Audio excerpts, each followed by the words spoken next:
have shown that people who prefer fried rice to jollof rice are 75% more likely to. I'm just kidding. Let's get into this tutorial.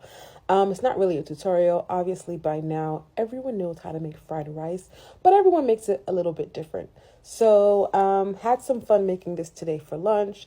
I boiled my chicken before I baked it, and I make sure that my chicken broth is very, very flavorful, very, very hearty, because that's what I'm going to use to boil the rice. So I really like the chicken to be packed full of flavor. So I have the ingredients I used on the screen. This is the color you want your broth to look like. I used jasmine rice, or was it basmati rice? I don't know. I typically use parboiled rice, but I couldn't find any in the store. Like I said, I put the chicken broth in the rice, and that's what I used to boil it. The rice comes out tasting so flavorful. You need to do that when you're making fried rice. The rest of the broth I drizzled over the chicken and put it in the oven because I wanted it to bake. Now it's time to get ready for the vegetables. What I want to do first is sweat out some onions and garlic in my pan.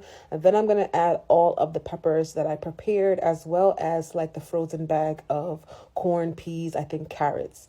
Then I'm going to go ahead and add back those flavors: thyme, rosemary, curry, paprika, garlic powder, onion powder, basically everything I listed while I was boiling the chicken. You want to be light-handed with the salt though, because you definitely never want to oversalt your food. It's better to add salt in layers than to oversalt your food. So keep checking for taste. At this point, I added some butter, a pinch more salt, and the rice was done, baby, and it was delicious. Of course, I brought out my chicken that was baking in the oven. I flipped it upside down so it could broil for like an extra 5 minutes so the skin could be nice and crispy and crunchy.